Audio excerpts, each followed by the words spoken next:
Lep pozdrav vsem. Midva sva David in Ksenija iz prevajalskega podcasta Prevodni pranger YZ Alfa. In s tem podcastom v bistvu nagovarjava mlade generacije bodočih prevajalcev oziroma prevajalskih entuziastov oziroma kogarkoli, ki se v bistvu zanima za jezike, za prenašanje, se pravi besede iz enega jezika v drug jezik. In ja, odpirava diskusijo o različnih temah. Mi se tokrat nahajamo v prostorih, Lud knjigarne na Trubarjevi. V Ljubljani. In tu v bistvu nakazujemo tudi z našim improviziranim mikrofonom, ampak je zelo lep, ne, tudi ta, barvna kombinacija je zelo lepa. Ja, torej, ker je poletje, se danes, ukvarjamo z eno tako poletno temo, in sicer bomo debatirali o, možnostih prevajalskih seminarjev in prevajalskih šol, tukaj v Sloveniji. In se bomo tudi pogovarjali z našo gostjo, z gospo Marjeto Drobnič, prevajalko, samostojno prevajalko iz španščine v slovenščino in tudi obratno. Govorili bomo o, tako o prevajalnici, prevajalski šoli, ki se bo še, odvijala letos, in tudi, o drugih možnostih, se pravi piljenja prevajalskih veščin, o nekaterih, ki ne obstajajo več, pa o nekaterih, ki še obstajajo. Nazadnje pa bomo v bistvu tudi, še nekako namenili našo debato, umetni inteligenci, ne. To je velik del naše družbe in ne moremo iti mimo tega, da pač dejstvo je, da spreminja naš prevajalski poklic, ne. Tako da bomo tudi rekli nekaj besed o tem. Ja, torej najprej, bi rada na kratko predstavila, našo gostjo. Torej, gospa Marjeta Drobnič, kot že rečeno, je samostojna prevajalka iz španščine v slovenščino in obratno. Prevedli ste tudi že veliko del, znanih španskih in slovenskih pisateljev in pesnikov. Prejeli pa ste tudi nagrado SACI, ki ga bienalno podeljuje Veleposlaništvo Kraljevine Španije v Ljubljani. Zdaj bi vas pa z Davidom kar prosila v bistvu, da se nam na kratko predstavite pa poveste nekaj besed o sebi. Kako ste začeli prevajati, zakaj ste se pravzaprav odločili za ta poklic, kaj vas pri prevajanju najbolj veseli, kaj vas mogoče tudi najmanj veseli in podobno. Zdravo, jaz sem Marjeta Drobnič, prevajati sem začela, med študijem, se pravi nekje pri 20 letih. Takrat, so bile razne možnosti, recimo bila je možnost takrat revija Mentor, potem Tribuna, ta študentski časopis, tako da Radio Študent recimo, a ne, tako da takrat so bile pač te možnosti za, neke prevode, te začetniške recimo, in mislim, da so še danes tudi te možnosti obstajajo. In, tako da ja, iz teh prevodov recimo, sem nekako, začutila, da verjetno bi pa, to počela tudi, še potem, v življenju. Predvsem zato, ker mi je zelo veliko pomeni književnost. Rada berem, uživam, rada berem književnost, ki je mogoče, tako malo bolj nenavadna ali pa recimo zahtevnejša. Mi veliko pomeni umetniški izraz, tako da sem v bistvu pa še to, se pravi, verjetno ena izmed najpomembnejših stvari pri literarnem prevajanju je pa ta radovednost, a ne. Radovednost po vsem, ker ti, ke prevajaš, se pač srečaš z vsem, z raznimi področji in z raznimi načini mišljenja in, tako da to me je vedno zanimalo. Se pravi, ena taka izmenjava idej, med ljudmi in, se pravi, z umetniško nadgradnjo, in zato sem se tudi temu posvetila.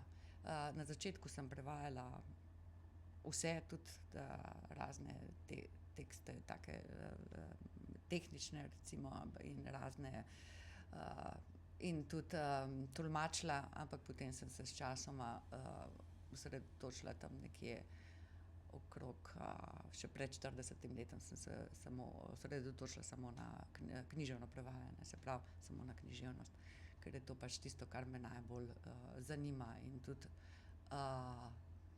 recimo me najbolj bogati. Tako da to je to. Tudi že kar precej zgodaj sem začela s prevajanjem v španščino. Seveda ti začetni prevodi so bili grozni, a ne. Sem imela pač veliko stika in to in sem tudi nekaj časa prebila v Španiji, tako da, ampak ja, potem pa sčasoma se pa to vedno, mislim, se izpopolnjuješ kot prevajalec, a ne. Na začetku so prevodi pač zelo mogoče tako nekako elementarni, rudimentarni, bi človek rekel. Potem pa se sčasoma prevajalce tudi naredi, a ne. Tako da to. Zakaj ste se pa odločili za španščino? Oziroma, kako ste prišli do nje? Šla sem študirat španščino, ampak to sem se nekako odločila šele nekje pri 18 letih, ko sem se vpisovala na fakulteto. Vem, takrat je bilo treba imeti predznanje in jaz sem takrat v 3 mesecih sem naredila vse tiste 4 letnike, kakor je bilo zahtevano za srednje šole španščine. Tako, to je bilo ena taka, se spomnim teh 3 mesecev, tako ena taka izkušnja, ki se mi je zdelo potem po tej izkušnji se mi je zdelo vse zunanje nerealno. To se pravi, da sem bila noter v enem čisto svojem svetu in sem se tako naučila, tako da sem naredila vse tiste izpite in da sem se potem lahko vpisala na španščino. Bila je pa to ena čisto taka odločitev, ne vem, ena tako, kako bi rekla, ne vem, recimo moj najljubši roman ali pa najljubše delo je Don Kihot, a ne. Potem sem spoznavala, ko sem hodila po Evropi, ko sem potovala, sem spoznavala Špance, ki so bili vedno nekako zadovoljni s svojim življenjem, a ne. Pri nas je bilo v modi tisto darkarstvo, tisto, ne vem kaj, vse je bilo tako grozno, a ne, pa tako. Oni so bili pa vedno tako zadovoljni pa to in tako se mi je zdelo nekako to, mi je v meni vzbudilo blazno radovednost in zelo tako, recimo temu, radovednost, pa tudi njihova književnost, pa to mislim, kaj je tam zadaj, no, tako, v glavnem je bilo to. Se pravi, radovednost do njihovega načina življenja, ampak tudi do tega, kako vidijo vse skupaj, kako vidijo življenje, njihova kultura in tako.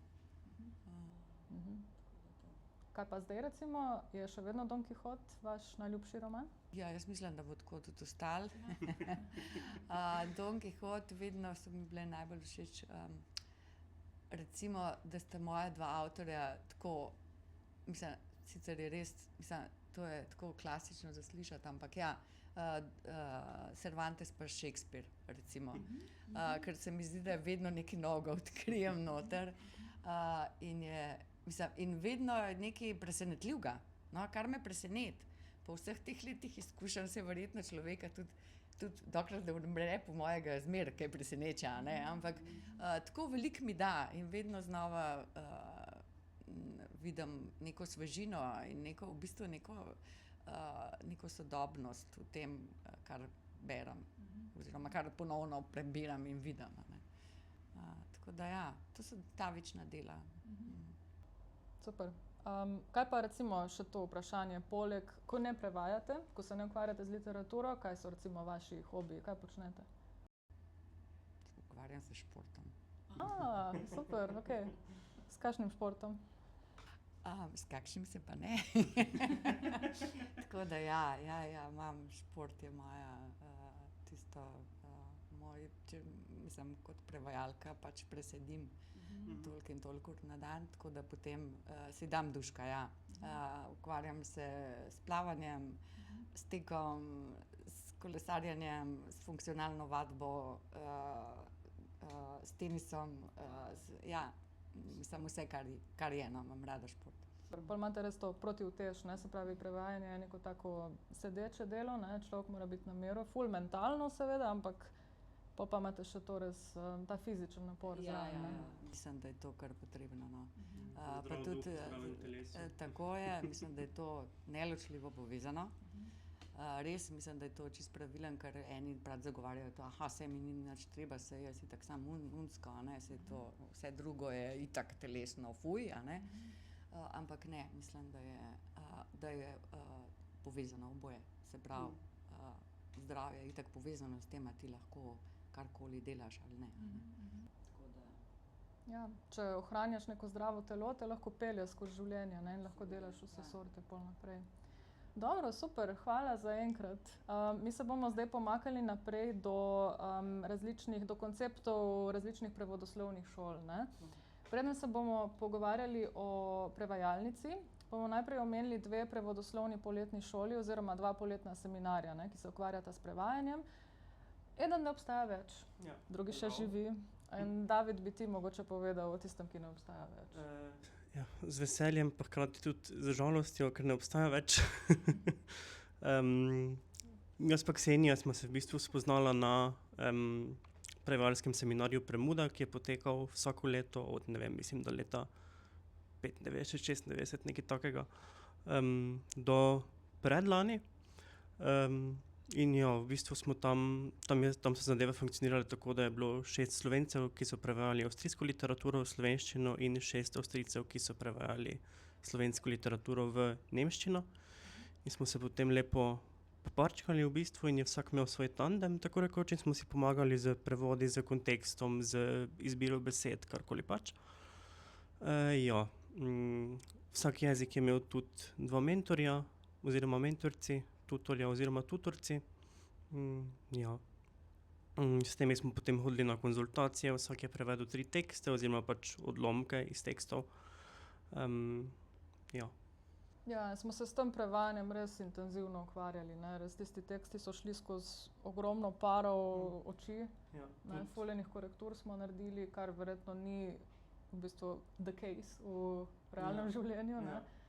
Ampak smo se dosti naučili. Vsak večer smo imeli branje v bistvu, da smo si potem tudi en drugemu pokomentirali besedila, da smo videli tudi, kako drugi vidijo stvari, če smo mogoče kaj narobe razumeli, kar se seveda tudi prevajalcem tu pa tam zgodi. Ne tu pa tam, velikokrat. To je bila Premuda, ne. Zdaj tega seminarja Premuda ni več. Premuda je še otok na Hrvaškem.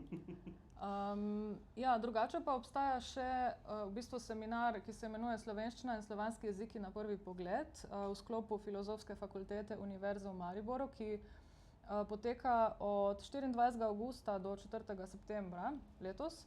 To je v bistvu poletna šola, ki je namenjena tujim slovenistkam in slovenistom, slavistkam in slavistom, študentkam in študentom, pa tudi prevajalkam in prevajalcem, ki se v tujini ukvarjajo s slovenskim jezikom, literaturo in kulturo. Tako da v bistvu je tale program te poletne šole razdeljen oziroma vključuje tudi lektorske, prevajalske in tolmaške delavnice in predavanja s področja slovenščine in drugih slovanskih jezikov. Samo tako, da v bistvu orišemo, da obstajajo tudi druge prevajalske oziroma jezikoslovne, jezikovne šole in seminarji, ki se nekako ukvarjajo, ne, s prevajanjem. Tudi marsikatera šola, ki se ukvarja, ne vem, samo z enim specifičnim jezikom, ima potem kakšne prevajalske komponente tudi. Dobro, zdaj pa gremo kar k prevajalnici, ne. Jaz mislim, da bi lahko tukaj midva predala kar besedo gospe Drobnič, pa bi vi povedali malo o prevajalnici, kaj je v bistvu to, kako poteka, kdo se lahko udeleži oziroma koliko je mentorjev na primer, kje, kdaj, koliko jezikov je vključenih, od kdaj se to odvija. No, bom začela kar na začetku. Prevajalnica oziroma prevajalnice potekajo v okviru dejavnosti JSKD, Javnega sklada za kulturne dejavnosti Republike Slovenije, in sicer pod literarno dejavnost. ki jo vodi Barbara Rigler na JSKD-ju, zaposlena na JSKD-ju. In te prevajalnice v bistvu trajajo že zelo dolgo. Začele so se že mislim, da jaz sem bila še študentka in sem bila tudi na prevajalnicah. Ampak mislim, da se je ravno takrat začelo. Se pravi, to mora biti nekje 35 let od tega. To je bilo še preden je nastal JSKD, kakor jaz vem. Zato, ker to je bilo včasih pod okriljem ZKSOS. To je bilo pa Združenje kulturnih organizacij Slovenije. Tako je bilo. Oni so bili tudi na Štefanovi. Takrat je bil glavni tam Peter Božič pa Dragica Breskvar je bila, ki je imela to literarno dejavnost, se pravi, pa revijo Mentor, ki je pač ta revija Mentor je tudi že od leta 1979 obstaja in je v bistvu ta revija je v bistvu ena taka gonilna sila vseh teh literarnih dejavnosti oziroma tega literarnega izobraževanja. Zato tudi ima tak naslov, ne? Revija Mentor, se pravi, mentoriranje, se pravi, da je nekako glavno poslanstvo tega je izobraževanje, ne? No in takrat se je spomnim, ko sem bila še študentka, takrat smo imeli, zdaj ne vem, koliko je bilo teh prevajalnic takrat. Jaz sem bila na angleški pa na španski. To je bilo približno istega leta, letnice vama žal ne morem povedati zdajle, kdaj je bilo to. Vem pa, da smo bili v Ljubljani in da smo prav na sedežu, na Štefanovi, na sedežu JSKD-ja, takrat imeli prevajalnice. Ne vem, a je bila takrat že nemška tudi, a je bila, katere so bile, nimam pojma. Jaz za te dve vem. Na angleški je bil takrat Zdravko Duša, so bili Zdravko Duša, Jure Potokar, ki je pa zdaj tudi mentor na tej prevajalnici, pa mislim, tudi je še zmeraj mentor, recimo, Jure Potokar pa Andrej Blatnik. Pa vem, da so imeli prav razdeljeno, a ne, poezija, se pravi, poezijo je imel Jure Potokar, a ne, Andrej Blatnik je imel prozo in Zdravko Duša je imel dramatiko. Tako da je bilo zelo zanimivo, a ne, za vsak mentor, za vsako področje je bil en mentor. Na španski prevajalnici smo imeli pa eno ali dve besedili, pa čist prozni. No, prozni sta bili pa takrat mentorci, tudi profesorci, naši profesorci iz faksa.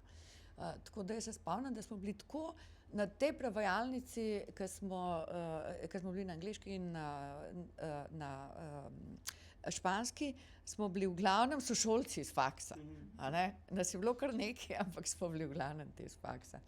Tako da, ampak smo se imeli zelo v redu. Zelo je bilo luštan, zelo fajn. No, in potem so se te prevajalnice nadaljevale in še zmeraj trajajo, se pravi, vso to dolgo dobo, s tem, da so se vmes, zmeraj to vodila oziroma organizacijsko za to skrbela in tudi idejno, gospa Dragica Breskvar, ki je bila včasih zaposlena, tako na ZKSO-ju kot na JSKD-ju pola, ne, do svoje upokojitve in ona je skrbela pač za te prevajalnice in vem, da so bile potem prevajalnice najprej v Izoli, potem sem tudi jaz imela jih nekaj v Izoli, potem smo bili v Kopru, no zdaj smo pa v Piranu že nekaj let.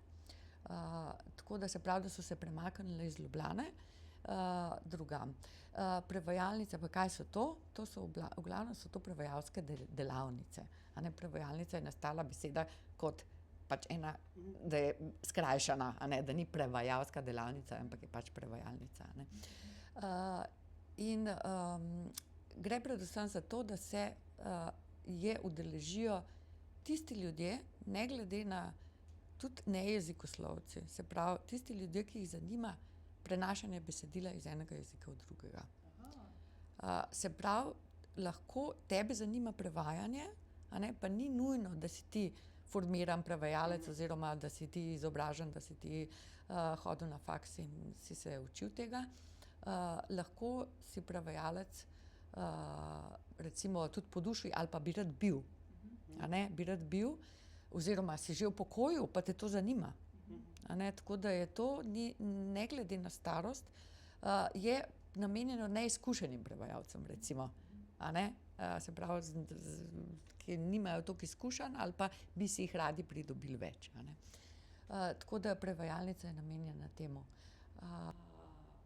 Se pravi, je v bistvu dovolj samo, da ima posameznik neko jezikovno znanje pa interes? Tako, ja, jezikovno znanje je nepogrešljivo, je nujno. Ja. Obeh jezikov, se pravi, jezikovnega znanja toliko, da je nekdo zmožen tekst dekodificirati, a ne, in ga potem pa tudi pač jezikovno znanje, da je jezikovno spreten tudi v slovenščini. A ne. Zdaj, se pravi, nekdo, ki je pač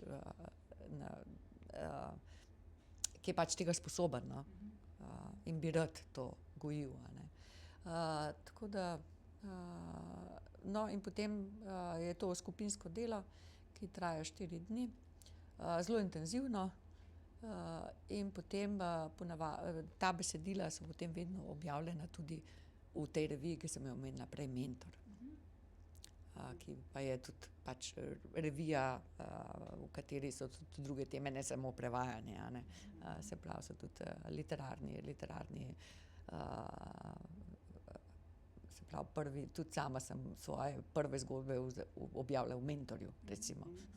Tako da že dolgo nazaj, takrat, ko sem bila še študentka. A se mogoče tu še spomnite, za katere zgodbe je šlo, ali pa ki so bile pač tiste, ki ste jih prve objavili v Mentorju, tako rekoč? No, mislim, prevode.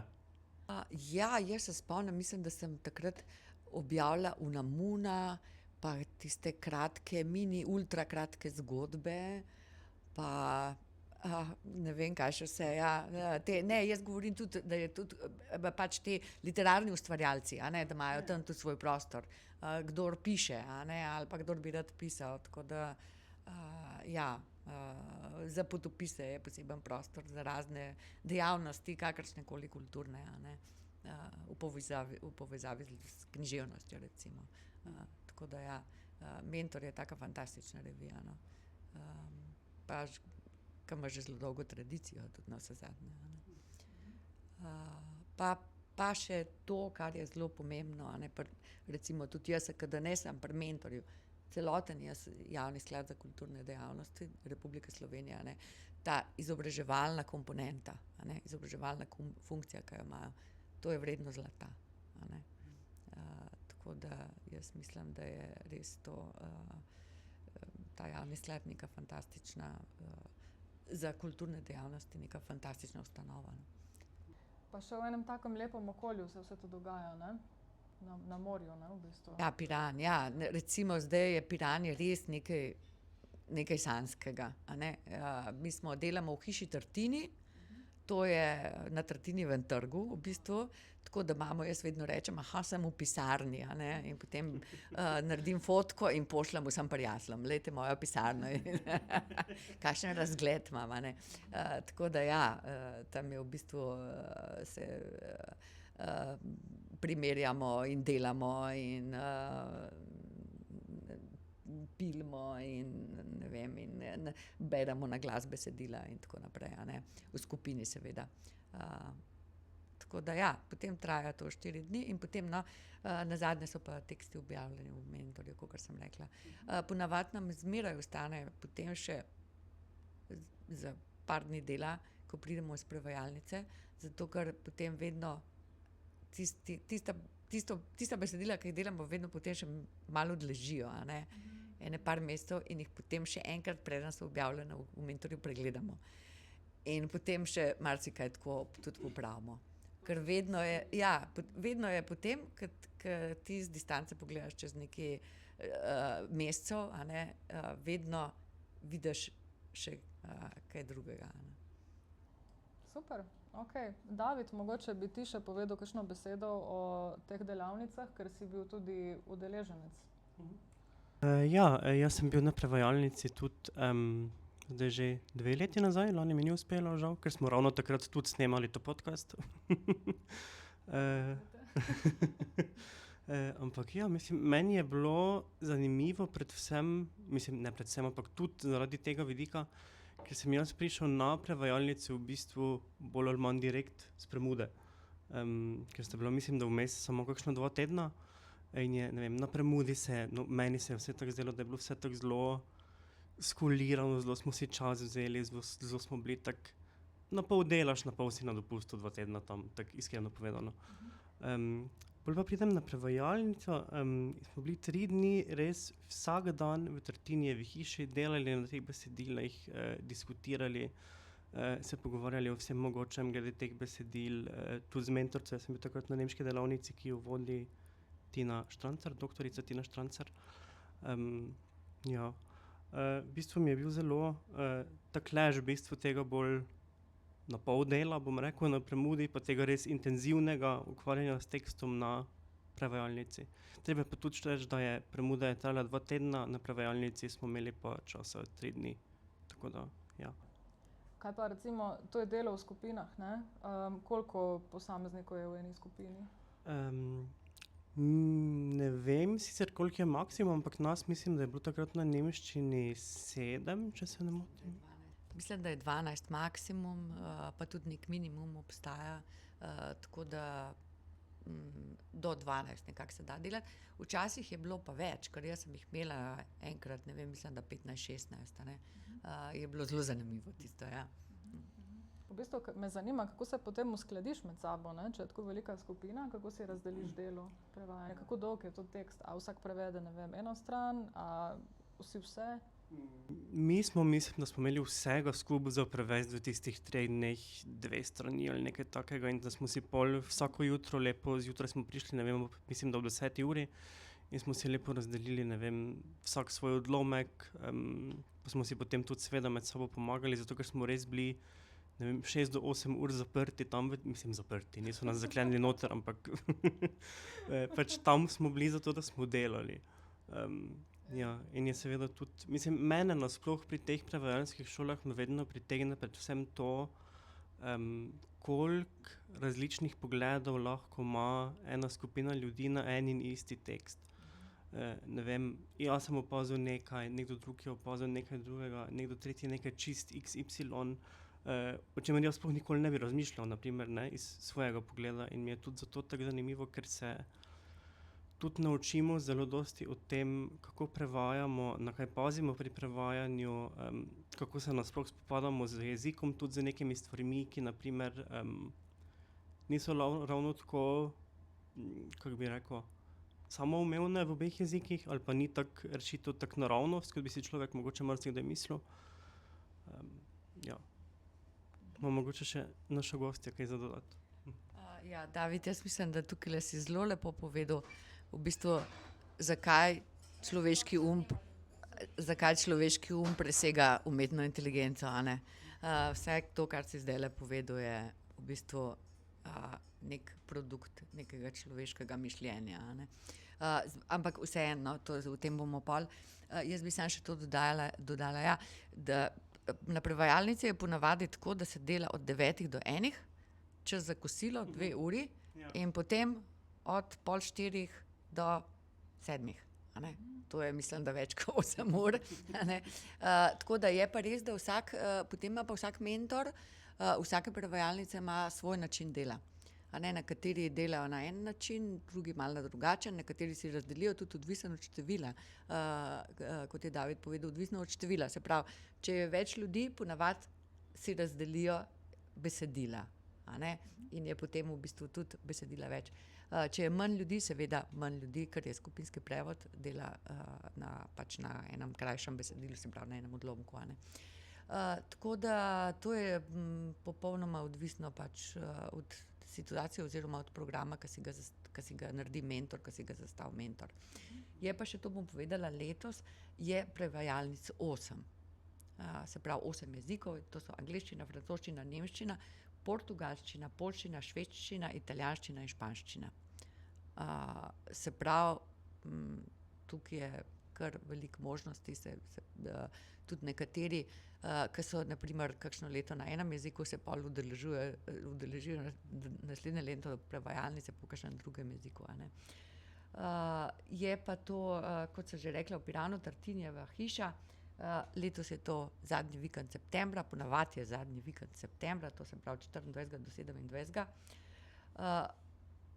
In jaz res lepo vabim vse tiste, ki jim je všeč književnost in vse tiste, ki mi je všeč, ki jih zanima ideja prevajanja, da se prijavijo. Še to bom povedala, pri prevajalnicah večina nas mentorjev besedila pošlje prej. Tako da so besedila pripravljena. Se pravi, da tam ne prevajamo direktno. Tistega, se pravi, ne primemo, kaj pa je tole, ne? Pa gremo zdaj. Ne. Besedila udeleženci poznajo prej in večinoma, se pravi, velika večina, ki še se kdaj tudi najde, ker mu je manjkalo časa, ampak načelo je to, da se besedila prevedejo prej, in potem v bistvu je potem prevajalnica bojno polje. Se pravi, kdor je najmočnejši, kdor ima, pa ne fizično, ampak kdor ima večje argumente, potem ima več možnosti, da prodre. Čeprav je treba priznati, da ponavadi prevajalci pridejo z zelo dobrimi argumenti. Tako kot je David prej rekel, da včasih te šokira v bistvu, kako ima nekdo nek argument, ki ga ti sploh nisi videl, a ne za nek prevod. Spomnim se, da mi smo se na nemški delavnici, mislim, da drugi dan, smo se cel dopoldan pogovarjali samo o nekem predmetu v rodilniku, ne vem, ker je nekdo, eno od udeleženk je nekako, ji ni bilo jasno, če mora zdaj to biti v rodilniku ali ne, in ne vem, nekako, smo potem 3 ure smo se pogovarjali samo o tem. Mislim, marsikomu se to mogoče zdi, ali sliši strašansko brez veze, ampak moram reči, da potem v teh diskusijah pridejo res, tako kot ste rekli, na plan neki argumenti, ko ne razmišljaš niti o tem, preden ti nekdo ne odpre oči, ali kako ne rečem, no. Ja, jezikoslovci in prevajalci in kdorkoli se ukvarja z jezikom, mi seciramo besede, ne, in njihove pomene, kar je lahko zelo zanimivo. Mi smo najbolj pikolovski bralci. Ja. Lahko zna biti tudi problematično v kakšnih situacijah to, ampak zanimivo. Mogoče, ko ste lih omenili tekste, ne, kako se pa v bistvu mentor oziroma mentorica, kako se vi mentori odločite, katere tekste izbrati za prevajalnice? To je tudi mene že takrat na prevajalnici zanimalo. Mislim, a imate, ne vem, itak ste rekli, da ima vsak svoj način dela, ampak a ste, ne vem, imate kakšne meje glede letnic, ki jih lahko izberete, ali pa avtorjev, ali karkoli, ali je čist prosta izbira? Jaz bi rekla, da je popolnoma prosta izbira, kaj se izberejo mentorji, se pravi, imajo popolno svobodo pri odločanju o tem, kaj bojo počeli s svojimi udeleženci oziroma z besedili. Ampak vedno obstaja nek okvir, ki se ga določi recimo z nekimi združenimi močmi, in ta okvir je naslov prevajalske delavnice. Letos je naslov Med glasovi in tišino.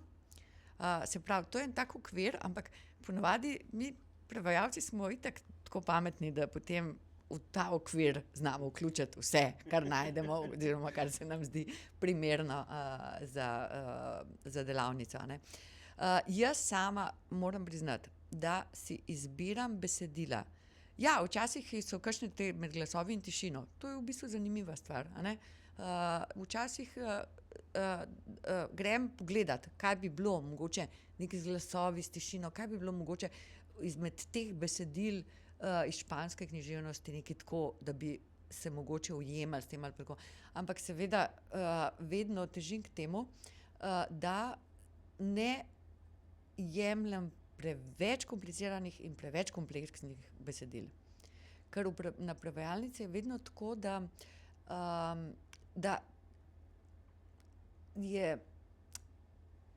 mogoče se ne vem, za kakšno stvar, ki mogoče bi terjala leta in leta tuhtanja, to v bistvu na prevajalnici je brez veze.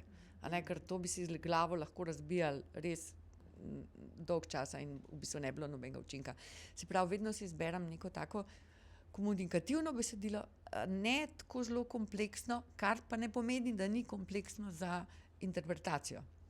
Se pravi, da interpretacijsko je kompleksno, a ne?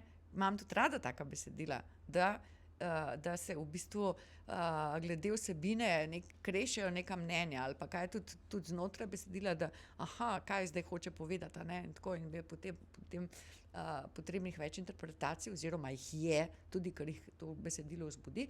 Se pravi, rada imam taka besedila, jemljem taka besedila in pa komunikativna, se pravi, taka, ki pritegnejo, a ne? To so ponavadi sodobna besedila. Kdaj vzamem tudi besedilo, ki je že mogoče malo bolj klasično, ampak se navezuje na neko sodobno situacijo. Radi imamo besedila, ki so v bistvu razgibana, no, in ki nam tudi v tem času nekaj pomenijo, no, vsaj na delavnici je tako, no. Pa to je ne glede na to, a je to proza, poezija, včasih letos imamo eno esejistično knjigo, a ne, tako da to je pač odvisno od tega, kaj se mi zdi pač najbolj primerno, oziroma kaj najdem takega najbolj primernega. Ja, omenili ste seveda tudi že, da so potem prevodi objavljeni v reviji Mentor, ampak a je potem mogoče tudi obstaja kakšna možnost, da je prevod objavljen tudi v knjižni obliki ali mogoče, ne vem, v kakšni zbirki, karkoli? Ja, seveda, ta pač literarna dejavnost pri JSKD-ju izdaja vsako leto tudi knjigo, se pravi publikacijo, ki je vezana na prevajalnice. Vsaka skupina ponavadi je tako, da ima vsaka skupina prevajalnice eno leto možnost, da izda knjižico, a ne. No, včasih tudi mislim, da je bilo tudi že se je zgodilo, da sta bile 2 knjižici na leto, ampak se pravi, mi smo ravno lani, španska skupina, smo ravno lani, se pravi, vsi moji udeleženci, jaz sem jih nekako združila, svoje udeležence iz prevajalnic, iz raznih let, a ne. In je JSKD objavil prevod celotnega dela. Lani je bil to Potopis, Izgubljeni v raju, tako da ja, in to je tudi v bistvu eno tako veliko zadovoljstvo za prevajalce. Potem je tukaj tudi, potem greš na radio, je to objavljeno, predstavljaš knjigo, a ne, je to pač neka v bistvu čisto drugačna izkušnja tudi, no. In mislim, da je kar zadoščenje, no. Tudi prevajalcem vedno se mi zdi, da so, mislim, nek tak, ja, dosežek je, a ne. Čeprav je skupen prevod, ampak vseeno, ni to, pač vidiš, koliko dela je bilo za to tvojega, potrebnega, tvoj tisti fragment v delu, a ne, ki je pač nepogrešljiv. Tako da jaz mislim, da je to kar zadoščenje in eno tako veselje, no, zadovoljstvo. Sploh, če se tako intenzivno ukvarjaš s prevodom, moraš ful ene mentalne energije dati noter, ne? Ja, pa seveda, meni se tudi zdi, da je lahko tudi zelo dobra odskočna deska potem za nadaljnjo kariero, ne?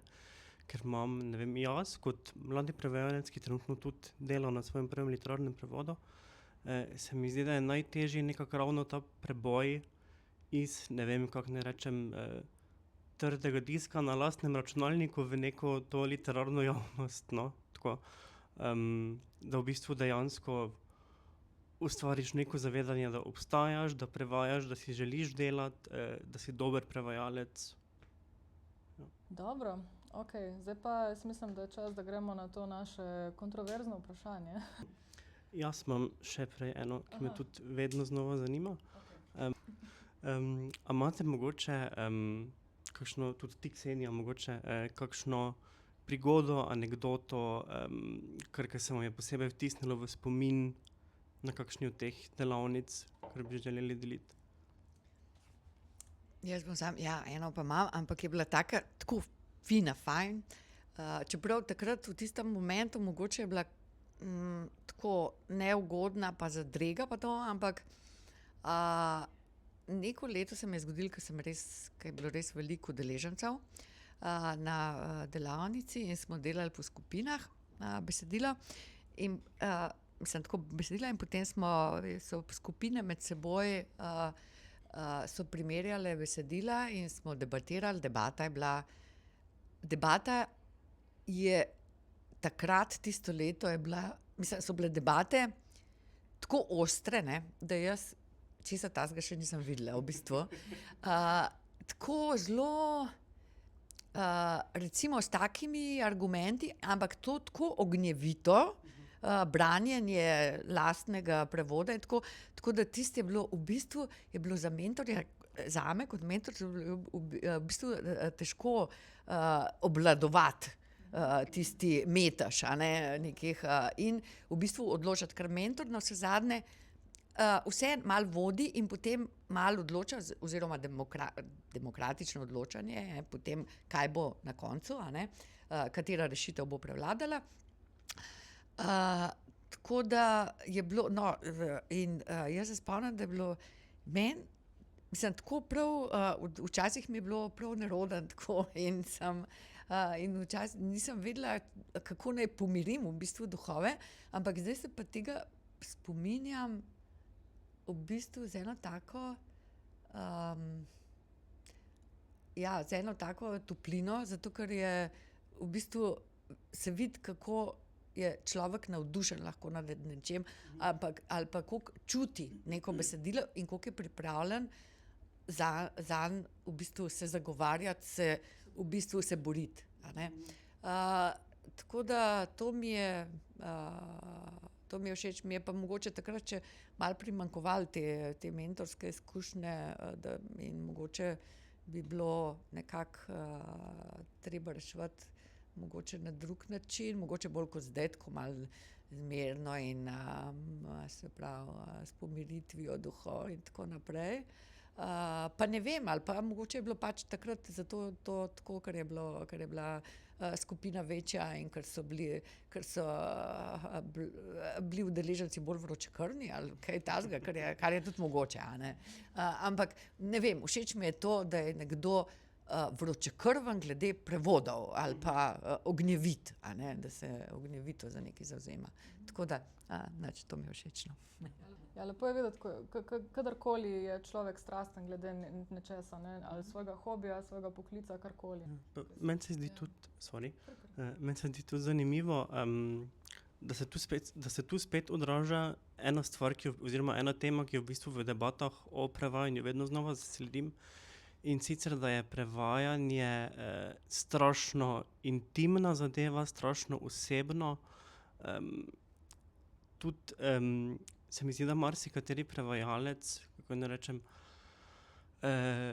sploh če smo bolj na začetku prevajalske poti, relativno težko sprejme kritiko, ker jo vedno vzame tudi malo osebno. Ker tudi meni se zdi, da je tudi nemogoče je prevajati čisto izven nekih okvirjev svoje identitete, svojih doživljajev, kakorkoli. Ksenija, imaš mogoče še ti kako anekdoto, ki bi jo želela deliti? Ojoj, polno. Ampak nimamo dovolj. Katera je najbolj sočna? Ne povem. Ne, na Premudi ogromno enih stvari se zgodi, mislim, ker je to res neka, kot je David rekel, je neka kombinacija intenzivnega dela, hkrati tudi morja, počitnic, druženja in to. In drugič, ko sem bila na Premudi, recimo s kolegico sva čakali na avtobus, pa sva ga zamudili pred nosom, ker sva se zaklepetali mislim, da celo o prevodih, In on je speljal pred nama, in pa sva lovili taksi in ta taksi je prehiteval potem, zato da bi me prišle pravočasno do trajekta. No, nismo prišli pravočasno do trajekta in take zadeve se dogajajo. Ampak tudi, kar je bilo recimo zanimivo, je to, da kadar smo imeli, tudi ko smo imeli fraj na Premudi, recimo, lahko smo samo gledali proti morju in pol se ti utrne neka beseda. Tako bi lahko prevedel to, In ko si res ves cajt v nekem tem razmišljanju o tistem tekstu. Tako da, mislim, take stvari, te poletne šole, seminarji, prevajanja, to so lahko zelo lepe izkušnje. Zdaj pa še zdaj jaz na hitro eni dve anekdoti delim, da ne bom samo drugih spravljal tu v zadrego. Jaz sem tudi, ko sem bil prvič na Premudi, sem imel zelo podobno izkušnjo, kot si imela ti, Ksenija, zdaj z prihodom, ker meni je tudi, jaz sem z Štajerskega konca in sem šel, Premuda je seveda na Hrvaškem, tam blizu Zadra, in sem šel iz Maribora do Zagreba z Flixbusom, pa potem z drugim Flixbusom naprej od Zagreba do Zadra, pa potem s trajektom na Premudo. In do Zagreba je bilo vse super, potem grem jaz na prevod, avtobus za Zadar. Ja, za Zadar in si mislim, zdaj lahko lepo, ne vem, ene 3 urice zaspim, pa se potem zbudim, pa še imam čas, da se lepo, ne vem, k sebi spravim spet, preden moram iti dalje. Jaz zaspim, se čez 3 ure zbudim, mi nismo bili niti še na avtocesti iz Zagreba, ker so bile take gneče, da smo, mislim, da smo rabili potem do Zadra 8 ur z avtobusom. Ja, sem pa imel potem cel čas preposlušati audio knjigo iz prvega teksta, ki sem ga potem prevajal na Premudi, tako da. Ja, to je ta realnost avtocest med poletno sezono, ne? No. Na prevajalnici se mi je pa zgodilo to, da sem, s prihodom je bilo vse super, ampak potem pa jaz pitam in ugotovim, jaz sem pozabil doma polnilec od prenosnika, kar seveda, če ti moraš 3 dni z prenosnikom prevajati, ni super.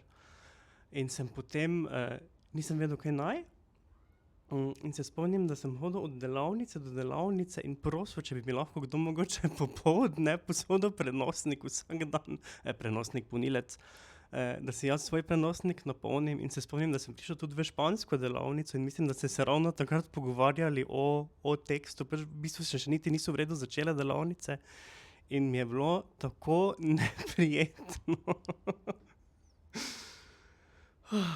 No, in zdaj si v bistvu načel eno tako temo, ne, tehnologija in prevajanje, ne. Zdaj, mi smo v dobi umetne inteligence, zdaj tisto vprašanje, ne, ki mene zanima, je v bistvu, kakšen je smisel poučevanja pa učenja prevajanja, če se ta poklic tako hitro spreminja v dobi umetne inteligence, ne. Zdaj, preden se lotimo tega vprašanja, midva bi rada tudi poudarila, da se mnenja o uporabi umetne inteligence v prevajanju lahko razlikujejo. Ni nič narobe, če je kdo od nas ali pa od poslušalcev za umetno inteligenco, če je kdo striktno proti, če je kdo vmes, tukaj je pač odprto, ne, tukaj debatiramo, ne obsojamo, to ni lov na čarovnice. Jaz ne bom ničesar demonizirala. Rada bi tudi omenila znanstveno prevodoslovno poletno akademijo Trans, ki se bo v bistvu letos poglobljeno ukvarjala z umetno inteligenco in prevajanjem, ne. Se pravi, proučevali bodo, kakšno vlogo in do katere mere je smiselno uporabljati umetno inteligenco v prevodih. Če povzamem par prispevkov, ki bodo predstavljeni na tej konferenci oziroma na tej akademiji. Na primer, profesor dr. Aleksandar Trklja razglablja o prevodni avtonomiji in nekako predlaga nek kombiniran model orodij umetne inteligence in človeka pri prevajanju, ne. Pri čemer recimo operativne zadeve naredi umetna inteligenca, medtem ko ostane neka ta strokovna evalvacija v domeni človeka. Potem recimo profesor dr. Mehmet Sahin opozarja na širše učinke prevlade umetne inteligence v družbi in na to, da ta recimo ogroža prevajalski poklic in veča njegovo prekarnost. Potem magister Mitja Jermol z Inštituta Jožef Stefan omenja, kako se lahko lingvisti adaptirajo v tej dobi, ne. Tudi recimo, če gremo zdaj na LinkedIn, bomo videli ogromno enih oglasov za nove službe, za neke data linguists recimo, ne, se pravi za, ali pa neke native speakerje, ki jih iščejo, da pač proučujejo. Ne vem, tudi ogromno je teh nekih AI annotation, torej ne vem, kako bi zdaj to opisal, v bistvu označevanje izjav oziroma kategorizacija izjav umetne inteligence ali kakorkoli nekaj v tem smislu. Ja. In v bistvu, ja, je pa tudi recimo ideja, da jezikoslovci in prevajalci ostajajo nezamenljivi v kontekstu umetne inteligence, ker so oni tisti, oziroma smo mi, ste vi, kakorkoli, ne, tisti, ki zagotavljamo točnost in pravilnost prevodov, ne. Ja, okej, no pa gremo.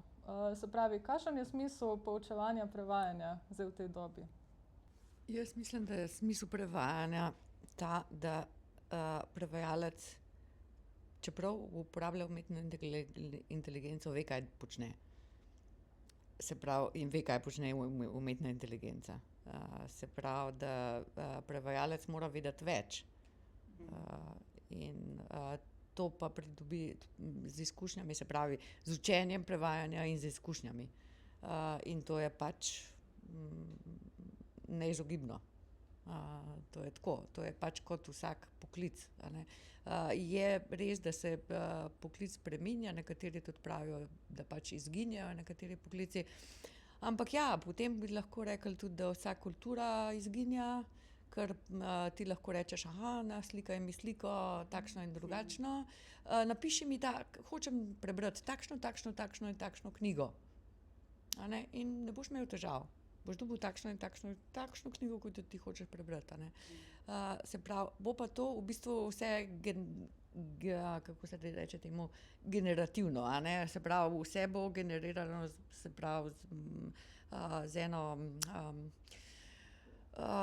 pač bo kot neka izravnava, neka uravnilovka nečesa, a ne, vse bo izravnano, se pravi, ne bo neke take širine verjetno, ki bi, zdaj mogoče malo tudi se čudno sliši, zaobjela nekega duha ali pa tudi neke nepopolnosti navsezadnje.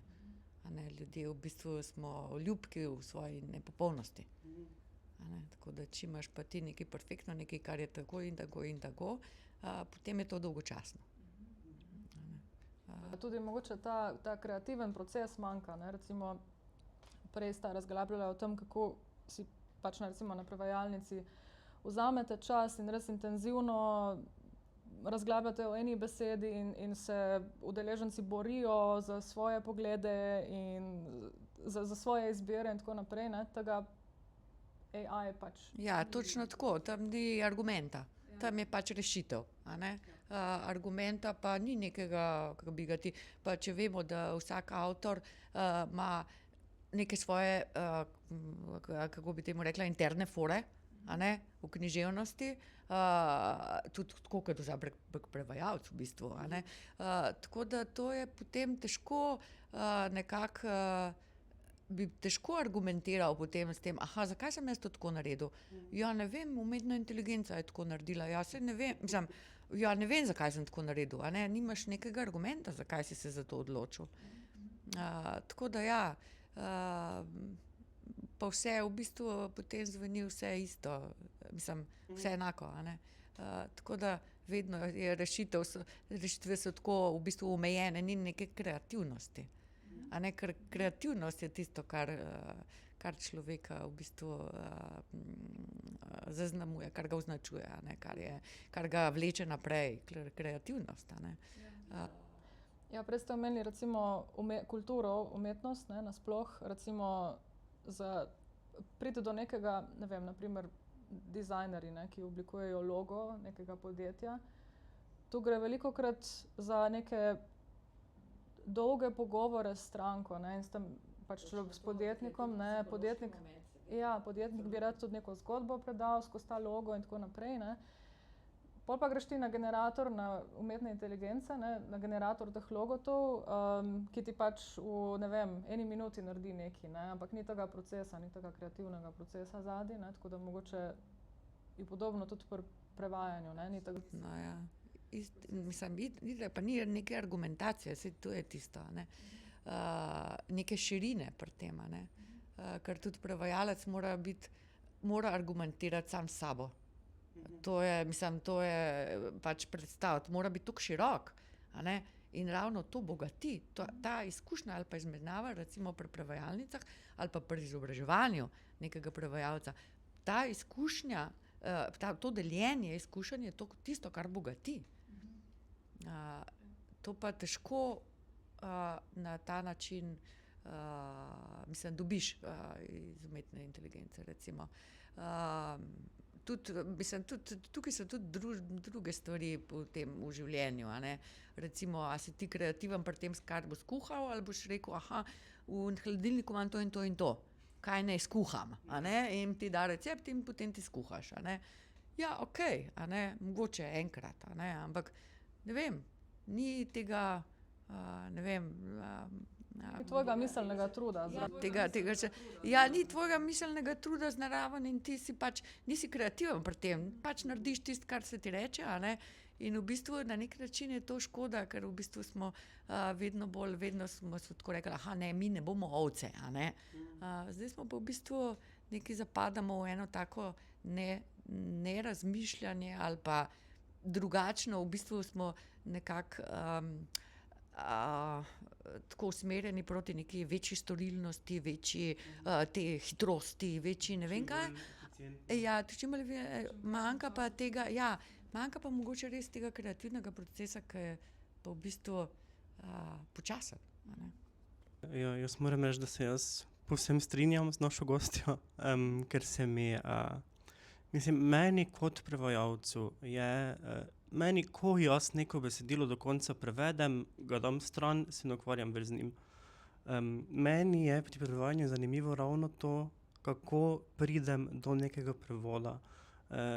O čem moram razmišljati, da dosežem nek rezultat, za katerim sem zadovoljen. Odkot pobiram te zadeve, ki jih v bistvu potem vstavljam v ta prevod ali pa, in se mi zdi tudi zelo pomembno, da se v bistvu zavedamo, da tudi če bi zdaj, na primer, karikiram, mi trije prevedli vsak isto stran, bi bili verjetno trije ne čisto, ampak relativno drugačni prevodi. Ker tako, kot sem že prej rekel, ne moramo, vsak lahko prevaja samo v okviru tega, kaj je, kar pozna, kakorkoli, no. Se mi pa zdi tudi pomembno, da se mogoče tudi bralci kdaj vprašajo, če nekdo ne vloži tega miselnega, psihičnega truda, ki je potreben za to, da nek prevod nastane, zakaj bi jaz kot bralec vložil isti psihični, mentalni trud, da se z nekim delom ukvarjam, da o njem razmišljam, da ga razčlenjujem, da se z njim pogovarjam, o njem pogovarjam z drugimi ljudmi, kar si seveda vsi pisatelji želijo, ker je to nekje prestiž. V bistvu zakaj, če za nekim delom, prevodom, kakorkoli, ni nekega globljega ozadja, zakaj bi ga v njem iskali? To so zelo dobri argumenti, ne, in se strinjam. Recimo, literarno delo je v osnovi, to je nek kreativen proces zadaj, nek miselen proces. Torej je logično, da ne bi bilo prevajanje na isti način, ne. Zdaj, če grem jaz z druge strani. Samo to še. Lepo prosim, ne me narobe razumeti. Jaz umetne inteligence absolutno ne demoniziram, moram reči, ker drugače bom zelo hitro v zelo vroči vodi. Tudi jaz ne, naj bo to jasno, ne.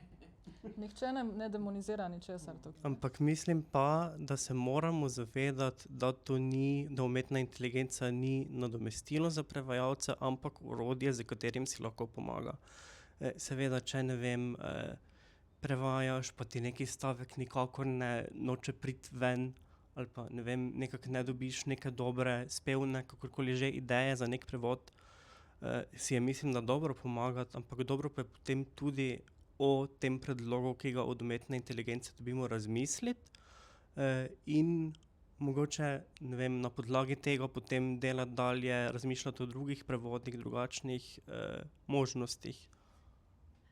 Ja, recimo tako, da si na eni prevajalski delavnici, a ne, pa je umetna inteligenca eden izmed udeležencev, a ne, ki ima svoje predloge, tako kot si povedal, a ne, ima svoje predloge in potem, pretresaš ta predlog, a je to sploh možno, a ne, a je to sploh, zakaj bi bilo tako, a ne, pa kakšen efekt bo to imel, pa iz česa je to prišlo, a ne.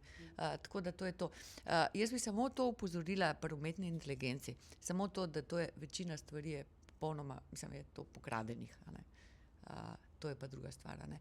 Jaz vem, da prevajalci pri nas, veliko prevajalcev se zelo je zelo prizadetih v bistvu glede tega, zato ker v bistvu tukaj se kradejo, pa avtorjev tudi, se kradejo neka čustva tudi.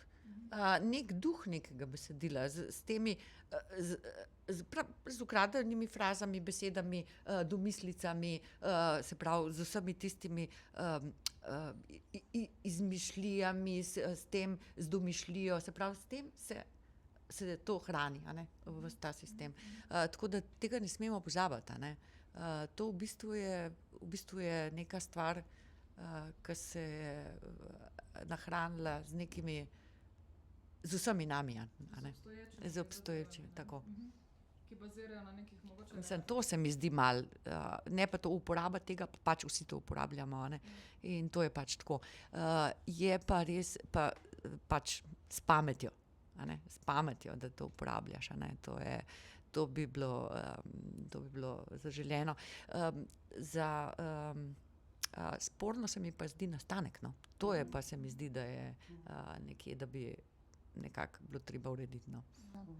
Jaz mislim, da nasploh mi kot družba ne dajemo več dovolj teže na to, kako so dejansko besede pomembne, ne. Recimo za neke, ne vem, za turistična besedila, za oglaševalna besedila, kakorkoli. Jaz mislim, da se ne zavedamo, koliko so to pomembni teksti. Posledično recimo naročniki, različna podjetja, ki hočejo neke prevajalske, lektorske storitve, ne, niti si ne dajo v budžet dovolj denarja, ne, da bi pač lahko, da bi lahko pokrili vse te storitve, in lektoriranje in prevajanje, ne, da bi imeli pač spedenane tekste. Posledično imajo nek nizek budžet in tudi to je. Jaz mislim, da realnost te družbe je taka, da tudi prevajalce nekako sili, da si pač nekako olajšajo zadeve, ne, da si skrajšajo čas, ker če ti dobiš recimo naročilo od neke firme, pa je postavka absolutno prenizka, na primer, ne. Mislim, saj super bi bilo vse to svojo glavo prevesti, na primer, ne, ampak je iskreno v tej družbi je že to malo utopično, jaz mislim, ne. Ja. In to bi mogli, ne vem, nekako širše opozarjati na to pomembnost besede. Hkrati ta umetna inteligenca, ne vem, malo sem razmišljala, kako je bilo mogoče, ko je nastal internet, ne.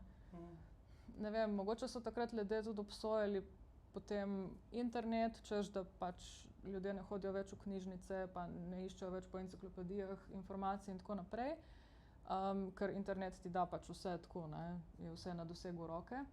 Torej, umetna inteligenca je tudi neko tako orodje, ki ti ful olajša zadeve, ne. Tako da jaz iskreno, jaz sem tako nekje na sredini, na primer, za neke, kot je recimo profesor Aleksander Trklja omenil, ne, za neke operativne zadeve, ne vem, skladenjska struktura ali pa kaj takšnega, ali pa če ti ne gre nek stavek ven iz glave, ne, jaz mislim, da ni nič narobe, da pač uporabiš te zadeve, ne. Se strinjam drugače s to spornostjo, s tem aspektom, ki ste ga vi omenili, ampak čisto strogo, slepo demonizirati te zadeve, jaz mislim, da si pač sami sebi pol luknjo kopljemo. Jamo? Luknjo, kako se reče? Jamo, verjetno. Jamo, no, saj oboje je pač globoko in gre dol v zemljo. V glavnem, ampak je pa to, ne, kot ste tudi že omenili, če mi zdaj čist spustimo z rok vse, ne, in rečemo, ja, pa saj ChatGPT, saj ve dosti, ne, saj naredi čisto vse, čisto okej, ne, proizvede čist cool tekst.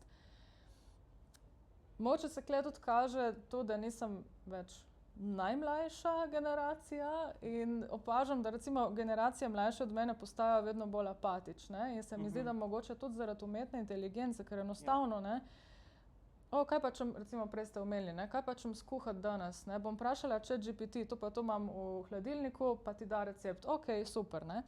Torej, ti ne rabiš več razmišljati praktično, ne. Torej, in tu malo opažam v mlajših generacijah, da so čisto apatični, da ne pomislijo malo več, malo globje.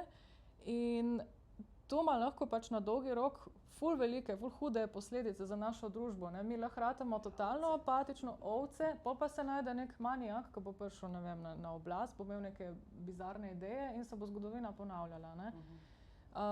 Je že kar sedanjost. Je že sedanjost, ne. Ja.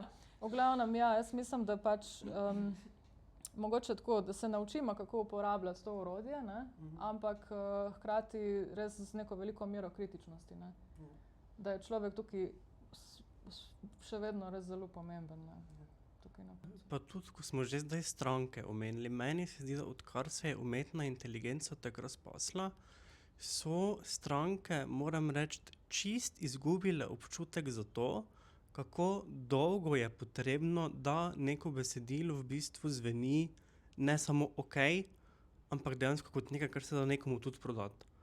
Ne vem, jaz sem na primer še po dodiplomcu, potem preden sem šel potem na magisterij, sem zelo dosti prevajal tudi prek študentskega servisa, sploh na področju turizma, in sem dobil enkrat povpraševanje,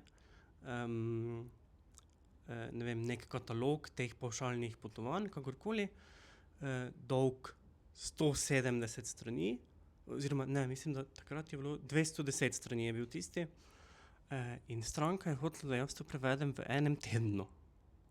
Kak? Ni toliko ur v enem tednu, da bi lahko, tudi če skozi delam, ne morem. Pa to je bilo tudi takrat je bila sicer, absolutno je že bilo neko osnovno zavedanje za umetno inteligenco, ni bila pa še tako razpasena, kot je bila danes. In zato meni ni bilo samo umevno, da jaz zdaj to vržem v umetno inteligenco in potem mogoče malo popravim, ampak sem stranki pa lepo rekel, lejte, to bo trajalo najmanj mesec dni. Ne morem prej. Pa ne vem, potem so me sicer pustili, ampak potem pa jaz pošljem račun, in sem bil plačan po uri in sem rabil za to, mislim, da vsega skupaj, koliko? Enih 70 ur, ob faksu pa drugih projektih pa vsem možnem. In ne vem, prepir račun sem pa tja, ne bomo plačali, ne vem, se na koncu sem jih pregovoril, nima veze, ampak prav noro mi je bilo, kako je bilo stranki samo umevno, da bom jaz zdaj to vrgel v umetno inteligenco in sam malo popravil. In to je bilo preden se je to tako razpaslo, kot je zdaj, ko je res povsod. Ja, jaz mislim, da pač moramo nekako biti v stiku z časom, ne, in se tudi zavedati te realnosti in tudi mogoče prevajanje poučevati in predstavljati in se ukvarjati s tem zavedanjem, da je umetna inteligenca vselej, ja, postaja vedno zmogljivejša, vedno močnejša, ne, ampak vseeno pa nekako spodbujati to kritično razmišljanje, pa to, da je vseeno na koncu je še vedno človek tisti, ki mora pač požegnati te zadeve in izbrati zadeve in dati to svoje mišljenje noter. Ampak treba je pa tudi, sorry, da te prekinjam, treba je pa tudi reči, da danes žal, vsaka stranka pa nima veze, ali je firma, ali je založba, ali je kdorkoli, gleda na to, da pride skozi, kar se da poceni. Jaz pa žal moram porožnice plačati, umetna inteligenca jih ne rabi. Absolutno, ja. Pol si tudi človek pomaga po svoje, ne, kakor lahko, ne. Mislim, nekako nas ta družba in tukaj hitimo ves cajt, ne, in probamo dohitevati en drugega in prehitevati in ja, po desni, ne vem, nasili v to, ne. Ja, jaz bi tukaj sama povedala to, da je kot družba se mi zdi, da smo zelo malo solidarni v današnjem času, zelo malo sočutni, in da smo zelo zavarovani sami vase. Se pravi, najpomembnejše je tisto, kar mi počnemo, a ne, in nas v bistvu to tudi zanima. Zakaj? Zato, ker v bistvu nimamo časa, da bi se zanimali za druge, a ne. Ker, kot sem že povedala, storilnost, naravnani smo to, da hitro, da smo storilni, da čim boljš naredimo, da ne vem kaj, a ne. Ni več neke kreative, ni več tistega, da bi nas mogoče zanimal kdo drug.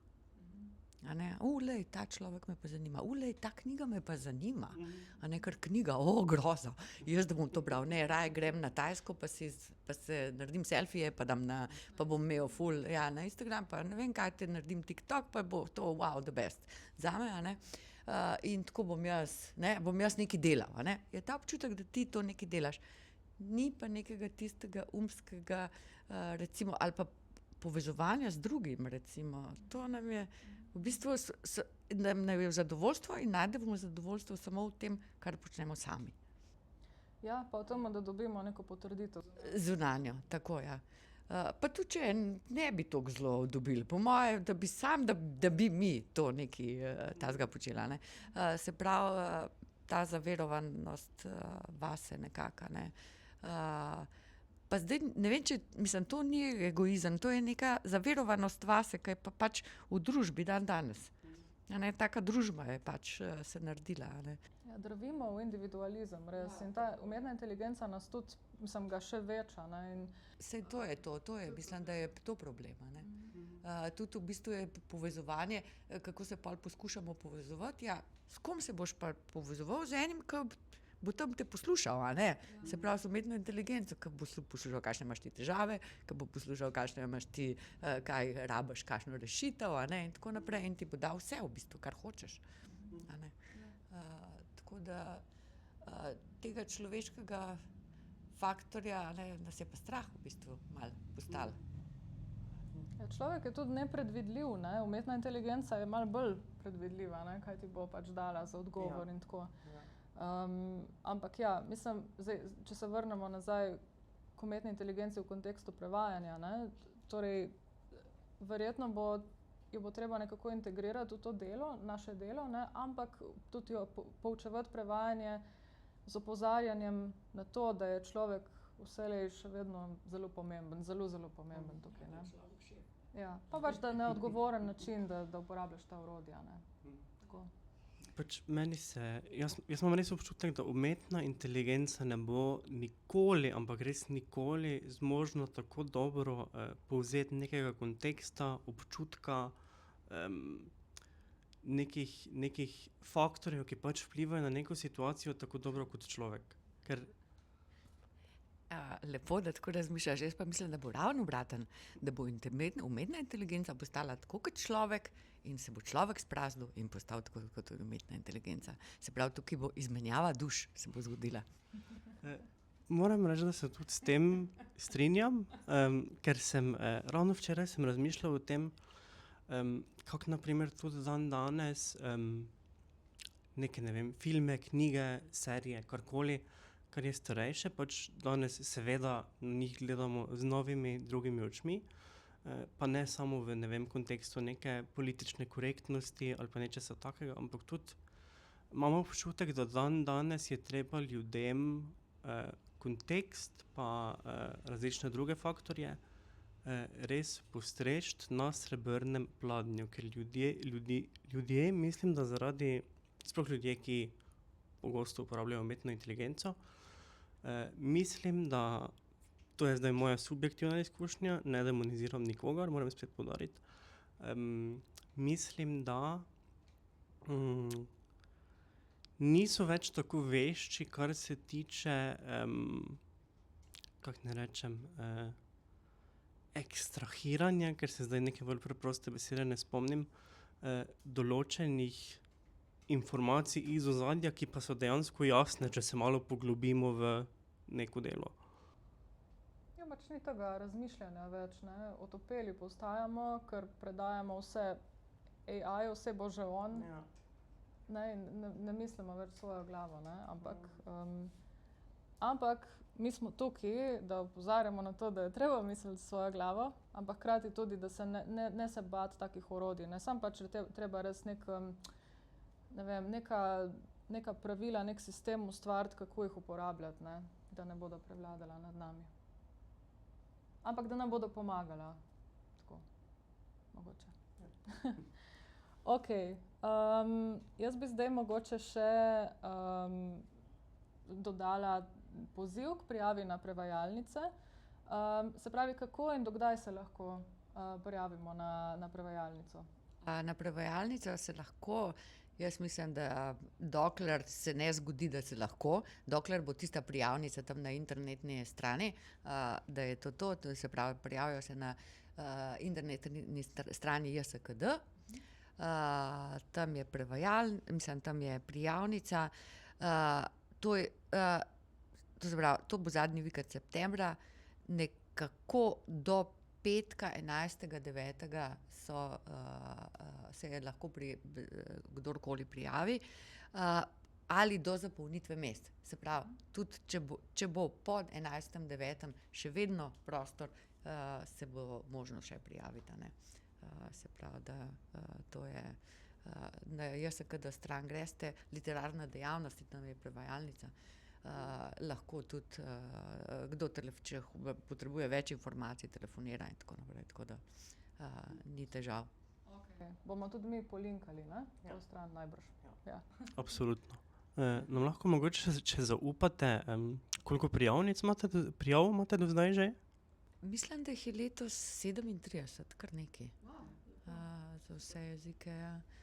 Tako da ja, pa mislim, da bo portugalščina, se mi zdi, da bo v Ljubljani. Nemščina, mislim. Ali nemščina, no, se ne vem čisto dobro, no. Tako da... Centru poezije. Aha, to imaš Almovno, ja. Ali nemščina, ja, vem, da bo v Ljubljani, ja. Tako da včasih je tudi tako, če je prijav manj, recimo, ali